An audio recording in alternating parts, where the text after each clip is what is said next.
Hello everyone. So today we will start our new chapter that is relation. तो board के point of view से chapter important है, यहाँ से सवाल पूछे जाते हैं बोर्ड में. कंपटीटिव पॉइंट ऑफ व्यू से उतना इंपॉर्टेंट नहीं है, वहाँ पे इससे सवाल बहुत कम होता है. बोर्ड में हम काफी कम पढ़ के यहाँ से सवाल बना सकते हैं. तो चलिए स्टार्ट करते हैं. हेडिंग क्या आता है? रिलेशन. तो सबसे पहले क्या आता है इसमें? Ordered pair. ऑर्डर्ड पेयर का मतलब क्या होता है वो समझते हैं. Listing of two elements,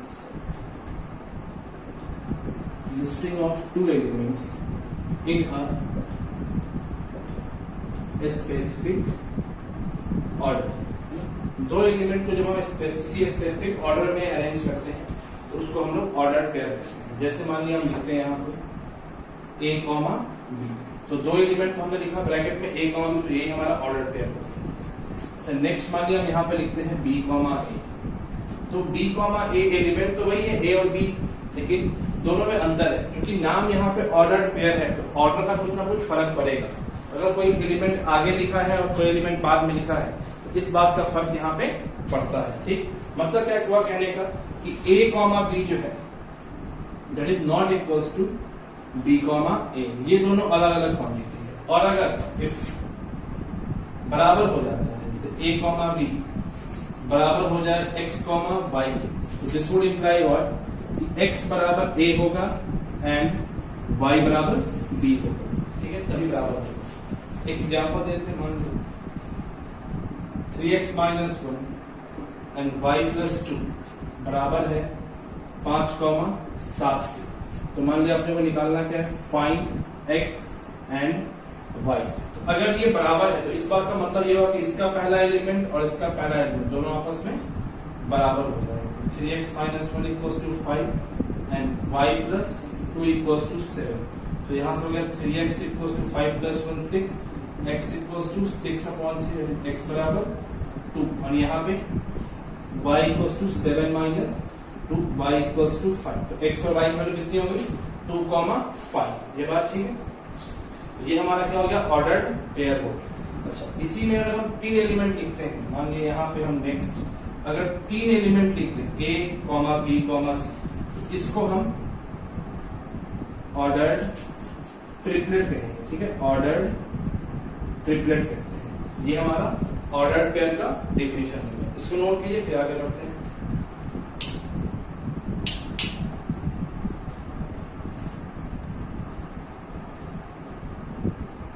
next क्या है अपना? Cartesian product of two set. तो ये क्या होता है इसको भी समझते हैं. तो Cartesian product of two set is set denoted as A into B, denoted as A into B and defined as, define क्या है वो समझते हैं, ए इंटू बी. इसमें एलिमेंट कैसा आता है? a कॉमा बी का, सच दैट a जो है वो बिलोंग करेगा कैपिटल A से एंड b जो बिलोंग करता है वो कैपिटल B से बिलोंग करता है. ऑफ कोर्स a और b क्या है? दो नन एम्प्टी सेट. a और b क्या है? यहाँ पे दो नन एम्प्टी सेट है, तो उन्हीं का प्रोडक्ट की बात कर रहे हैं. आई होप कि आपको सेट थ्योरी का आइडिया होगा. तो यहाँ पे क्या है कि सेट से रिलेटेड बातें सुनने को मिलेंगी. ठीक है, तो a और b क्या हो गया? दो नन एम्प्टी सेट हो गया. तो a प्लस b क्या है? उन्हीं का कार्टेशियन प्रोडक्ट है. थोड़ा इसको और डिटेल में क्लियर करते हैं. ठीक, एक सेट लेते हैं A 1,2. ठीक, और एक और सेट लिया हमने यहाँ पे B, A B and C. ये दो अलग अलग सेट है हमारे पास. तो इसका हम जब कार्टेशियन प्रोडक्ट करते हैं A प्लस B, तो हम क्या लिखते हैं? जब हम कार्टेशियन प्रोडक्ट कर रहे होते हैं A इंटू बी, तो A के हर एक एलिमेंट की पेयरिंग हम B के हर एक एलिमेंट के साथ बारी बारी से करते हैं. ठीक, मतलब क्या कहने का कि पहले 1 को पकड़ा, तो 1 की पेयरिंग B के हर एक एलिमेंट के साथ बारी बारी, तो 1 की पेयरिंग A के साथ, तो 1 कॉमा A. ठीक, 1 की पेयरिंग B के साथ, तो 1 कॉमा B. फिर 1 की पेयरिंग C के साथ. उसके बाद फिर से सेकंड एलिमेंट 2 की पेयरिंग A के साथ, फिर 2 की पेयरिंग B के साथ, और फिर 2 की पेयरिंग लास्ट में C के साथ. तो डेफिनेशन वही लिखा हुआ है कि A प्लस B में जो एलिमेंट है वो किस टाइप से आता है? A, B टाइप से आता है, जिसमें कि A बिलोंग कर रहा होता है कैपिटल A से एंड B बिलोंग कर रहा होता है कैपिटल B से। Of course A plus B भी क्या है, एक सेट है, कार्टेशियन प्रोडक्ट भी एक सेट है, और ये सेट बिल्डर फॉर्म हो गया है। ये आपको पता होगा पहले से, ये हमारा सेट बिल्डर फॉर्म है किसी भी सेट को रिप्रेजेंट करने का। तो इसमें एलिमेंट का ये प्रॉपर्टी लिखा गया, और यहाँ एग्जांपल से आप इसको और क्लियर कर सकते हैं कि A सेट में मेरे पास 1, 2 है, B सेट में अपने पास A, B, C है। तो A क्रॉस B क्या हो जाएगा, हर एक एलिमेंट की पेयरिंग हम कर देंगे। तो A क्रॉस B के पास जो एलिमेंट्स आए वो किस टाइप के है, A, B टाइप का है, जिसमें कि जो पहला एलिमेंट है वो पहले सेट का है, दूसरा एलिमेंट जो है वो दूसरे सेट का। ये प्रॉपर्टी हर किसी में एप्लीकेबल है, ठीक। तो मान लिया अगर आप सीख गए, तो अगर आपने को B क्रॉस A लिखना हुआ, तो इस बात का मतलब अब B क्रॉस A का मतलब कि अब B के एलिमेंट्स की पेयरिंग A के एलिमेंट के साथ। तो मतलब B का एलिमेंट पहले आएगा और A का एलिमेंट बाद में आएगा। जो भी सेट यहाँ पे पहले लिखा हुआ है उसका एलिमेंट पहले आएगा, ठीक है। A, 1, उसके बाद A, 2, उसके बाद B, 1, उसके बाद B, 2, फिर उसके बाद C, 1, फिर उसके बाद C, 2, इस टाइप से है। तो अब यहाँ पे दोनों प्रोडक्ट में, मतलब कार्टेशियन प्रोडक्ट में नोट पे लिखने वाली बात क्या क्या वो सोच लेंगे। आई होप कि आपने ऊपर वाली बातें नोट कर दी होंगी। ऊपर वाली बातों को साफ करते हैं।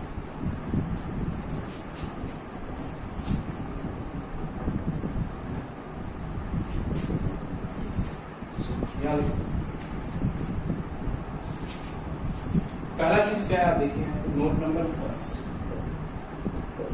A इंटू बी और B इंटू ए आपस में बराबर नहीं है। 1, A और A, बराबर नहीं होगा। ये हमने अभी एग्जांपल मतलब डेफिनेशन में ही क्लियर किया था ऑर्डर्ड पेयर थे कि 1, A और A, बराबर नहीं है। तो उस हिसाब से ये बराबर नहीं हुआ। तो नोट फर्स्ट क्या है भाई, A into B is not equals to B into A. Bracket में लिख लीजिए इन जनरल। इन जनरल क्यों लिखा हमने, कि मान लिया कभी किसी केस में प्रोडक्ट बराबर आ जाए, तो वो कभी किसी केस में आ सकता है। इस बात का मतलब ये नहीं कि उसको हम यहाँ पे लिख देंगे। इन जनरल बराबर नहीं होता है, ठीक। अच्छा, दूसरा मान लिया बात करें नंबर ऑफ एलिमेंट्स की, 1, 2, 3, 4, 5, 6। यहाँ बात करें तो 1, 2, 3, 4, 5, 6 दोनों ही जगह पे एलिमेंट क्या है, बराबर है। तो नोट नंबर सेकंड में क्या हो जाएगा, अच्छा एलिमेंट, नंबर ऑफ एलिमेंट कैसे लिखते हैं हम, मान लीजिए कोई सेट ए है अपने पास, इसके पास जैसे कुछ एलिमेंट्स है, तो नंबर ऑफ एलिमेंट कैसे रिप्रेजेंट करते हैं, तो एन ऑफ ए। ये क्या बताता है अपने को, नंबर ऑफ एलिमेंट्स के बारे में। तो यहाँ पे क्या लिखेंगे कि number of elements A plus B का बराबर है किसके, number of element of B. ये मालूम करना हो कितना एलिमेंट है, तो मतलब अगर ए इंटू बी में मालूम करना हुआ कि कितने एलिमेंट है, तो कैसे मालूम चलेगा, वो देखिए यहाँ एलिमेंट कितना आया, 1, 2, 3, 4, 5, 6। ए के पास कितना, 1, 2, बी के पास 1, 2, 3, तो 2 इंटू 3 किया तो 6 आ गया। सेम पैटर्न, तो मतलब जब n of A into B निकालना है अपने को, तो यहां से हम n of A into n of B कर सकते हैं। तो अपने को नंबर ऑफ एलिमेंट्स मिल जाएगा कि प्रोडक्ट करने पे कितना एलिमेंट आया, ठीक है। इसको भी नोट कीजिए।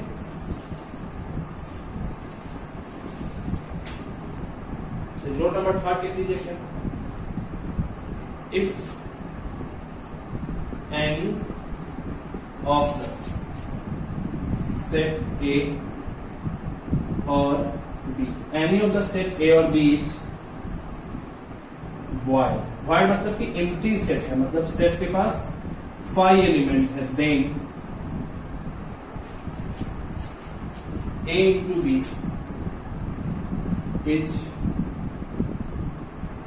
A into B also void। मतलब कि दोनों में से कोई एक सेट अगर void हो गया, एम्प्टी हो गया, दोनों का जब हम प्रोडक्ट करेंगे तो वो भी एम्प्टी सेट आएगा। इस बात को आप ऐसे समझिए कि दो नंबर में अगर कोई एक नंबर 0 हो गया तो प्रोडक्ट करने पे हमेशा 0 ही आएगा। तो वही वाली बात यहाँ है कि दो सेट में से कोई एक सेट अगर 5 है तो उसका प्रोडक्ट कीजिएगा तो वो भी आपको 5 ही आएगा, ठीक है। चलिए नोट कर लीजिए। तो फिर नेक्स्ट रिलेशन पे आते हैं। चलिए रिलेशन क्या होता है, रिलेशन क्या होता है। रिलेशन, शॉर्ट के लिए हम आर यूज करते हैं, relation R is defined from a non-empty set A, non-empty set A and a non-empty set B is a subset of A into B. Relation R क्या भाई? Relation R defined from non-empty set A and a non-empty set B and is a subset of A cross B. यहां पे focus करेंगे कि relation R क्या है, वो A into B. जब हम दो सेट का कार्टेशियन प्रोडक्ट करेंगे तो उसी कार्टेशियन प्रोडक्ट का अगर हम कोई एक सबसेट बाहर निकालते हैं तो उसी सबसेट को रिलेशन कहा जाता है. बात समझ में आ रही?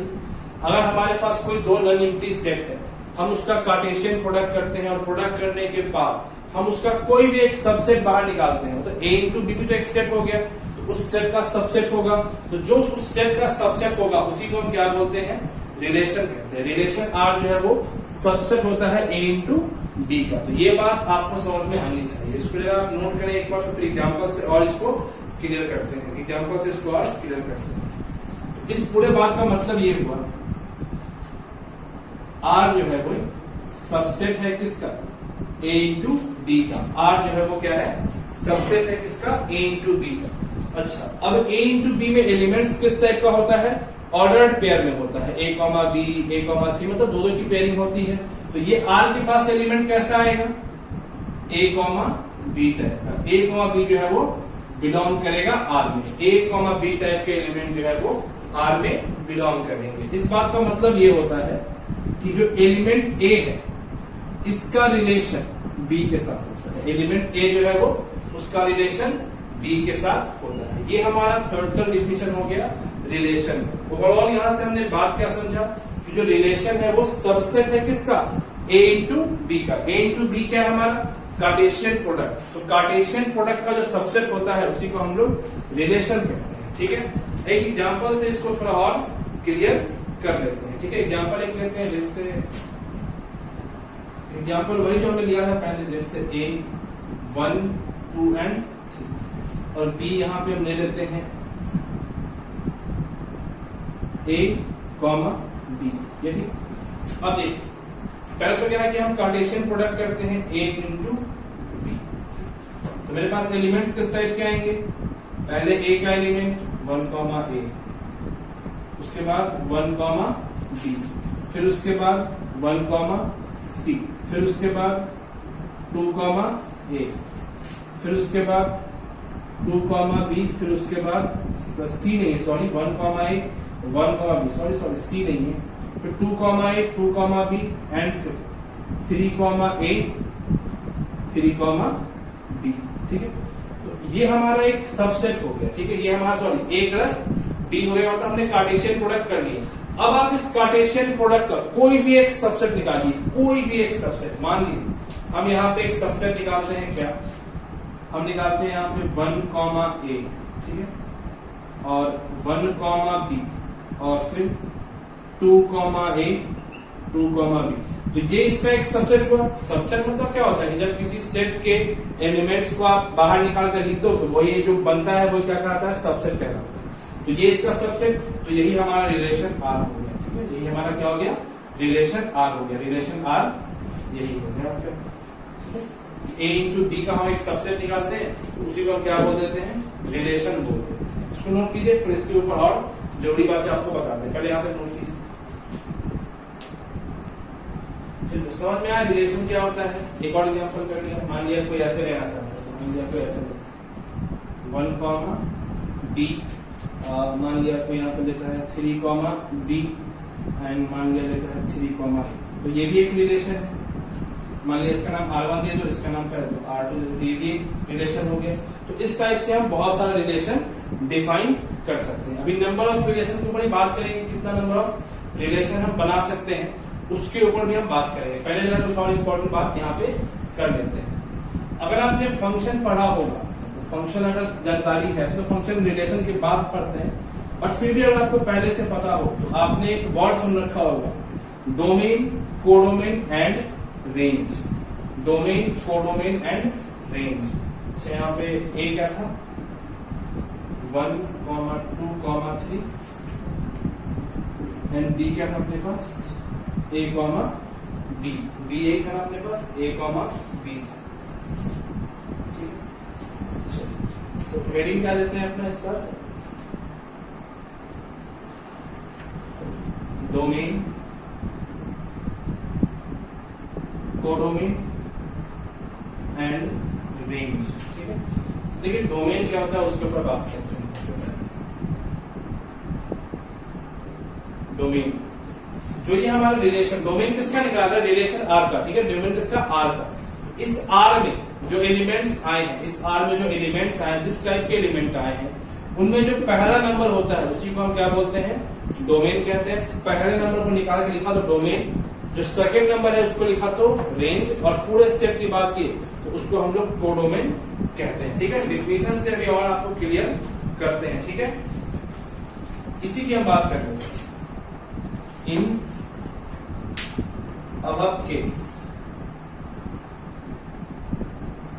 above case, the first elements of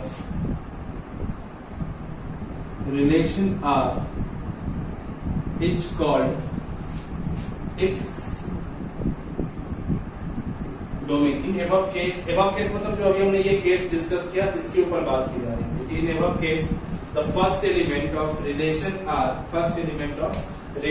are is called domain of R. ठीक, सेकेंड रेंज के लिए क्या जाएगा, सेकेंड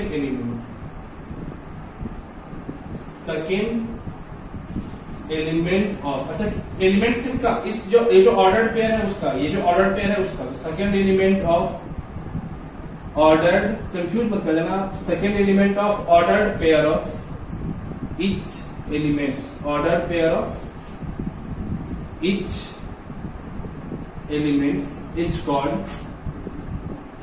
व्हाट, रेंज। ऊपर वाले में भी आप ऑर्डर्ड पेयर ऐड कर दो। ठीक है, ऊपर वाले में भी आप ऑर्डर्ड पेयर ऐड कर दो। ठीक है, मतलब ये जो ऑर्डर पेयर आ रहा है आर में, इसका जो सेकंड एलिमेंट होगा इसी को हम लोग रेंज कह देते हैं। ठीक है, और फिर थर्ड में कोडोमेन की हम बात करते हैं। थर्ड में किसकी बात करते हैं, कोडोमेन। तो कोडोमेन क्या हो गया भाई, set of all the elements, set of all the elements of set B is called codomain, चलिए इस पूरे बात को एग्जाम्पल से एकदम अच्छे से क्लियर कर लेते हैं। इस पूरे बात का मतलब क्या है। वैसे अगर आप फंक्शन पढ़ रखे होंगे तो आपको यहाँ पे दिक्कत नहीं होगी, फंक्शन पढ़ा होगा आपने तो यहाँ पे आपको दिक्कत नहीं होगी। यहाँ पे ना एक एग्जाम्पल लेते हैं, जैसे एक एग्जांपल लिया हमने, ए के पास एलिमेंट 1, 2 एंड 3, और हमने बी के पास एलिमेंट लिया, जैसे ए, बी, सी। ठीक है, पहली बात तो कार्टेशियन प्रोडक्ट की आती है, ए इंटू बी। क्या लिखोगे आप, 1, आई होप कि इसमें अब दिक्कत नहीं होगी आपको, 1, ए, 1, बी, फिर 1, सी, फिर 2, ए, 2, बी, 2, सी। उसके बाद फिर 3, ए, 3, बी, 3, सी, ना ये 3, ए 1, ए, 1, बी, 1, सी, 2, ए, 2, बी, 2, सी, 3, ए, 3, बी, 3, सी। अब हम यहाँ पे कुछ रिलेशन दिखाएंगे। लेट्स से हम यहाँ पे एक R1 रिलेशन लेते हैं। ठीक है, R1 रिलेशन मान लिया हम यहाँ पे लेते हैं, लेट्स से 1 ए के साथ, 1 बी के साथ, 2 ए के साथ एंड 2 बी के साथ। ठीक है, 1 ए के साथ, 1 बी के साथ, 2 ए के साथ एंड 2 बी के साथ। अगर इसको हम फिगर से रिप्रेजेंट करना चाहें तो कैसे रिप्रेजेंट करेंगे? मान लिया डायग्राम को करना चाहें तो डायग्राम के लिए अपने को एक सेट ए हो गया, एक सेट बी हो गया, ये एक रिलेशन आर से कनेक्ट कर दिया हमने। तो ए के पास एलिमेंट कैसा भाई? ये ए है, ये बी है। ए के पास एलिमेंट कैसा है? 1 2 3। और बी के पास एलिमेंट कैसा है? ए बी सी। ए के पास एलिमेंट कैसा है? 1 2 3। बी के पास एलिमेंट कैसा है? A B C. अब देखिए रिलेशन आर ये वाला लिया R1, तो 1 की पेयरिंग किसके साथ? ए के साथ। तो 1 की पेयरिंग ए के साथ, फिर 1 की पेयरिंग किसके साथ? बी के साथ, फिर 2 की पेयरिंग किसके साथ? फिर 2 की पेयरिंग जो है वो ए के साथ, 2 की पेयरिंग ए के साथ, फिर 2 की पेयरिंग बी के साथ। तो अब अगर हमसे कोई पूछे कि डोमेन ऑफ आर क्या लिखोगे आप? कहां पर लिखे? यहीं पर लिखते हैं। मान लिया कोई पूछता है डोमेन ऑफ R1, तो डोमेन क्या हो गया कि ये जो ऑर्डर्ड पेयर R1 में आया, जो ऑर्डर्ड पेयर है उनके जो पहले एलिमेंट्स हैं उनका कलेक्शन कर लो आप। तो कौन कौन है पहला एलिमेंट? 1 और 2, 1 और 2, 1 और 2, जिसका इमेज बनाया गया है 1 और 2। यहाँ पे क्या जाएगा? 1 और, ये हमारा डोमेन हो गया R1 का। फिर हम बात करें अगर यहाँ पे रेंज ऑफ R1 की, तो रेंज ऑफ R1 मतलब second element of ordered pair है। रेंज मतलब second element of ordered pair, और डोमेन मतलब फर्स्ट एलिमेंट ऑफ, यहां लिख लो आप ऑर्डर्ड पेयर, ठीक है? यहां लिख लो आप ordered pair of relation R, ordered pair in relation R. तो सेकेंड एलिमेंट कौन है इसमें? ए और बी, सिर्फ ए और बी। तो रेंज क्या कर रहा है यहाँ पे? ए और बी। आराम से थोड़ा पॉज देके समझो। डोमेन क्या हो गया? ये जो R1 आया, इसमें जो एलिमेंट्स आए हैं इनका पहला एलिमेंट 1 और 2, इसके एक्स्ट्रा कोई एलिमेंट नहीं, तो ये यहाँ पे डोमेन कहलाएगा। रेंज की बात करें तो इस R1 का सेकंड एलिमेंट कौन है? ए और बी, तो ये हमारा रेंज हो गया। और यहाँ पे बात करें हम लोग कोडोमेन की, कोडोमेन, तो कोडोमेन मतलब क्या है? कोडोमेन क्या है? Set of all the elements of set B. तो सेट बी के सारे एलिमेंट, तो सेट बी के सारे एलिमेंट कौन कौन से यहाँ पे? A B and C, A B and C. ये पूरा क्या हो गया अपना? Range, sorry codomain. तो domain, range and codomain. I hope कि क्लियर होगा, ठीक है? शायद नीचे का दिख नहीं रहा है, तो मैं इसको जरा ऊपर लिख देता हूँ, ठीक है? शायद आपको नीचे का दिख नहीं रहा है, इसलिए मैं इसको ऊपर लिख देता हूँ, ठीक है ना? यहाँ देखिए, यहाँ पे इसी एग्जाम्पल को ऊपर लिख देते हैं यहाँ पे। पहले बार इसमें अगर हम डोमेन की बात करें R1, तो सिर्फ इस R1 का पहला एलिमेंट जो है वही, तो 1 एंड 2, ठीक है? आई hope this is clear. Range, range कौन होगा भाई? सेकंड एलिमेंट, तो ए और बी। इस R1 में जो ऑर्डर्ड पेयर है उसका फर्स्ट एलिमेंट डोमेन और second element range, and third is codomain. CD मतलब कोडोमेन ऑफ R1। तो ये क्या भाई? कोडोमेन क्या है? Set of all the elements of set B is called codomain. तो सेट बी के सारे एलिमेंट, तो कौन कौन? A B and C, A B and C, ये सारे के सारे क्या हो गए? कोडोमेन कहलाएंगे। I hope this is clear. तो एक और मान लिया रिलेशन हम डिफाइन करें, इसी पे मान लेते हैं हम एक और रिलेशन डिफाइन कर ले, जैसे R2। जैसे R2 यहां मान लिया 1, C, 2, A एंड 3, A हो जाता है, ठीक है? ये हमारा क्या हो गया? R2 हो गया। तो हम मान लिया यहाँ पूछते हैं आपसे डोमेन ऑफ R2, तो आप क्या बोलते हैं? इस R2 के एलिमेंट, ऑर्डर्ड पेयर जो R2 में है, उनके पहले एलिमेंट कौन कौन है? चेक किया, तो 1 है, 2 है एंड 3 है। तो 1 है, 2 है एंड 3 है। रेंज की बात करें, range of R2, second element कौन कौन सा है? C है और A है, तो सिर्फ C और सिर्फ A, ठीक है?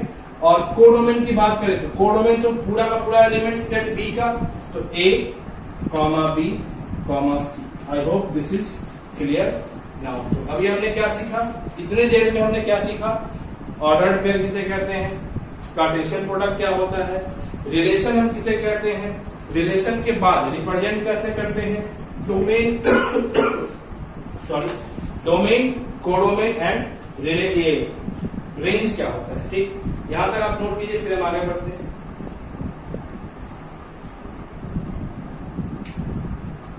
नेक्स्ट नोट में एक बात लिखते हैं हम लोग, if relation R relates elements a belongs to capital A and b belongs to capital B, मतलब कि कोई रिलेशन है वो डिफाइन किया गया है, उसके पास ए और बी टाइप के एलिमेंट है, तो स्मॉल ए स्मॉल बी टाइप के एलिमेंट है, जहां पे स्मॉल ए कैपिटल ए से बिलोंग करता है और स्मॉल बी कैपिटल बी से बिलोंग करता है। आई होप कि ये बात आपको क्लियर होगा कि ये कैपिटल ए और कैपिटल बी जो है वो सेट्स हैं और ये स्मॉल ए और स्मॉल बी क्या है, एलिमेंट्स है। तो इस बात को हम लिखते कैसे कैसे वो समझ लीजिए। इस बात को हम लिखते कैसे कैसे हैं, तो फर्स्ट जो हम लिखने का तरीका होता है वो ऐसे लिखते हैं, जो A comma B belongs to R, A comma B belongs to R. तो जैसे लिखा हुआ A comma B belongs to R, इस बात का मतलब होता है, अच्छा आर क्या है यहाँ पे, देखो आर क्या अपने पास, आर जो है वो सबसेट है किसका, ए इंटू बी का। आर जो है वो सबसेट है किसका, ए इंटू बी का। तो जो ए है वो बिलोंग कर जाएगा सेट जिसका भी कार्टेशियन प्रोडक्ट आर है, मतलब आर जो है जिसका भी सबसेट, जिस भी कार्टेशियन प्रोडक्ट का सबसेट है उसके पहले एलिमेंट ए होगा और सेकेंड एलिमेंट लास्ट वाला होगा। तो b belongs to capital B, ये बात है क्लियर। इसी बात को हम ऐसे भी लिखते हैं कि ए रिलेटेड टू बी, ए का रिलेशन बी के साथ, ऐसे भी काम चल जाता है। थर्ड, इस बात को हम ऐसे भी समझ सकते हैं कि जो बी है, b is called, b is image of a, b is image of a under relation R. B क्या हो गया, ए का इमेज हो गया, बी क्या हो गया, ए का इमेज हो गया अंडर रिलेशन आर। तो ए क्या कहलाएगा, then a is called what, pre image of b, pre image of b. तो ये दो वर्ड आपके ऑब्जेक्टिव वाले क्वेश्चन में यूज कर सकते हैं। वो एक रिलेशन दे देगा, वो एक टाइप से मैपिंग कर देगा, पूछेगा बताओ कौन किसका इमेज है, पूछेगा ए का इमेज कौन, बी का इमेज कौन। इसे मान लिया, एक यहाँ पे एग्जाम्पल दे देगा इस टाइप से, से ऐसे, ठीक है, यहाँ देगा एक्स वाई जेड और यहाँ देगा मान लिया 10, 20, 30 एंड 40 और एक रिलेशन आर डिफाइन करेगा और इस टाइप से मैपिंग करवा देगा, ठीक है, इस टाइप से वो मैपिंग करवा देगा। और मान लिया आपसे यहाँ पूछे कि भाई 10 जो है वो किसका इमेज है, 10 इज इमेज, 10 किसका इमेज है, 10 जो है वो किसका इमेज कहलाएगा, जेड का। 10 is image of z under relation R, ठीक है। 20 किसका होगा, 20 इज इमेज ऑफ किसका, एक्स का। उसके बाद और 20 किसका इमेज है, एक्स का। और 30 किसका इमेज हो गया, 30 इमेज हो गया अपना वाई का। तो इस टाइप से आप क्वेश्चन वगैरह ऑब्जेक्टिव में कर सकते हैं, क्योंकि सीबीएसई एग्जाम में पहला एग्जाम जो है वो ऑब्जेक्टिव होने वाला है, तो आप थोड़ी ऑब्जेक्टिव क्वेश्चन की प्रैक्टिस कर सकते हैं, ठीक है। इसको नोट कीजिए।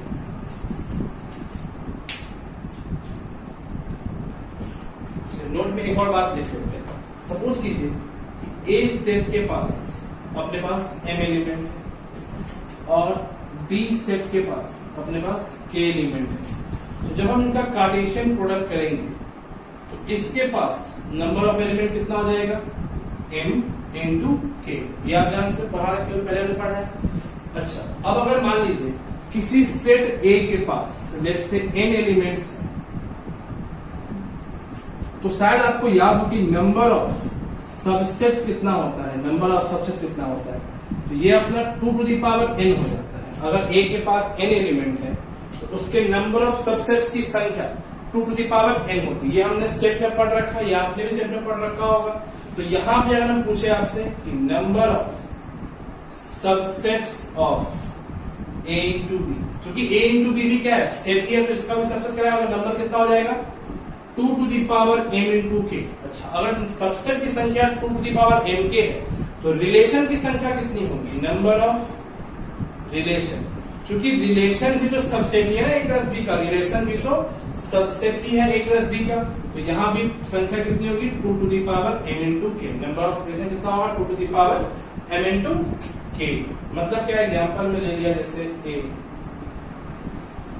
जैसे x y z, and let's say यहाँ पे बी ले लिया हमने, कुछ भी ले लो आप, अल्फा बीटा एंड 3 ले लिया, अल्फा बीटा कॉमा 3 ले लिया, ठीक है। तो यहाँ पे n of a plus B कितना हो जाएगा, a into B, that is 3 into 3, 9 के बराबर। तो नंबर ऑफ सबसेट कितना, नंबर ऑफ सबसेट्स कितना, तो 2 टू द पावर 9। तो नंबर ऑफ रिलेशंस कितना, ये भी आपका 2 to the power 9 हो जाएगा। नंबर ऑफ रिलेशन कितना 2 to the power 9। तो जैसे अगर हम यहाँ पे a into b अगर आप लिखोगे तो आप क्या क्या लिखोगे, आपके पास a into b मान लिया ऐसे आएगा x comma alpha, x comma beta and x comma 3। उसके बाद फिर y की पेयरिंग होगी, फिर z के साथ लिखेंगे। तो इस टाइप से 9 एलिमेंट आया।